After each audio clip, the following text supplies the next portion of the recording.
Hello everyone, আমি Priyanka and welcome to my channel hook and loop. আজকে আমি দেখাবো কি করে ফ্রন্ট পোস্ট ডাবল ক্রোশে করে। তার জন্য আমাদের করতে হবে কি, স্লিপ নট মেক করে চেন ক্রিয়েট করতে হবে এবং এক লাইন ডাবল ক্রোশে করতে হবে। তো আমি এখানে 30 চেন মেক করে সেখানে ডাবল ক্রোশে করেছি এবং ডাবল ক্রোশে করার পর একটা চেন নিয়েছি, দেন টার্ন করছি। ঠিক আছে, 30 চেন মেক করে ডাবল ক্রোশে করে নিয়েছি।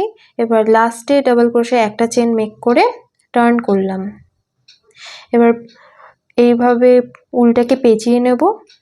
পেঁচিয়ে পরের যে সেকেন্ড যে ডাবল ক্রোশেটা আছে, এই যে দেখতে পাচ্ছ এই ডাবল ক্রোশেটা, এটা ফার্স্ট আর এটা সেকেন্ড। এই সেকেন্ড ডাবল ক্রোশেটা মধ্যে দিয়ে ওর ব্যাকে গিয়ে এইভাবে উলটাকে নিয়ে টেনে আনবো।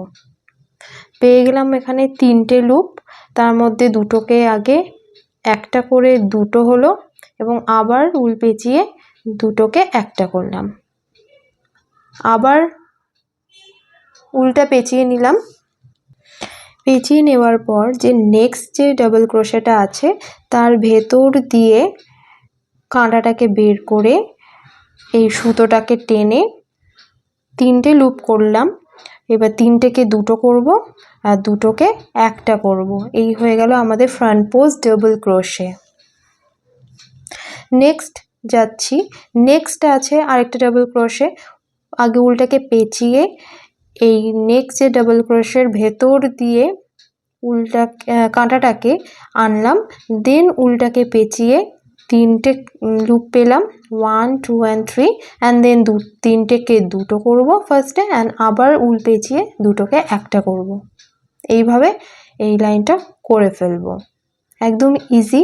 এখানে ইনিশিয়ালি কাটার কোনো ব্যাপার নেই, যত নম্বর ইচ্ছে কাটা নাও, কিন্তু খুব বেশি সরু বা খুব বেশি মোটা কাটা না ইউজ করাই ভালো। মিডিয়াম একটা কাটাতে এই ফান্ডামেন্টাল স্টিচেসগুলো প্র্যাকটিস করো।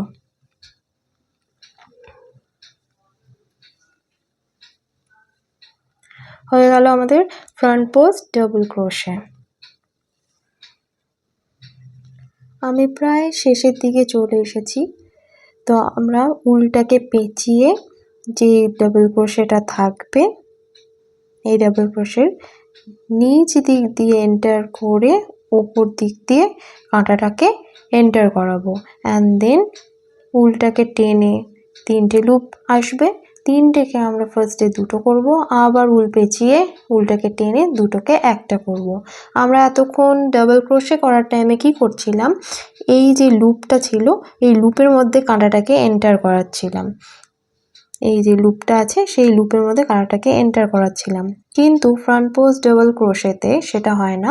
আমরা কি করি, উলটাকে পেঁচিয়ে যে ডাবল ক্রোশে থাকে ওর নিচ দিক দিয়ে কাঁটাটাকে এন্টার করিয়ে তারপর 3টে লুপকে ক্রিয়েট করি, 3টে লুপকে দুটো এবং দুটোকে তারপর একটা করি।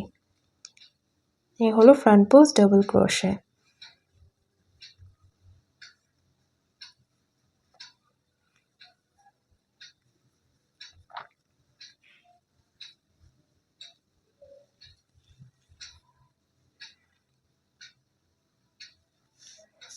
হয়ে যাওয়ার পর স্টিচটা অনেকটা এরকম দেখতে লাগবে। পরের লাইনে যাওয়ার জন্য আমরা কি করব, লাস্ট যেটা করেছি আমরা ফ্রন্ট পোস্ট ডাবল ক্রোশে, সেখানে আমরা একটা চেন ক্রিয়েট করব। চেন ক্রিয়েট করে টার্ন করে নেব, টার্ন করে আবার সেম প্রসেস। কাঁটার মধ্যে উলটাকে পেঁচিয়ে সেকেন্ড যে ডাবল ক্রোশে থাকবে তার ভেতর দিয়ে এন্টার করে উলটাকে টেনে এনে 3টে লুপ হলো। 3টেকে আমাদের ফার্স্টে দুটো করতে হবে, দুটোকে একটা করতে হবে। এইভাবে লাইন বাই লাইন চলতে থাকবে।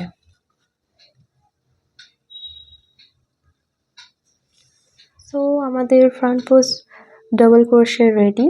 স্টিচটা অনেকটা এরকম আসবে, দুটো লাইন করা হয়েছে এটার মধ্যে।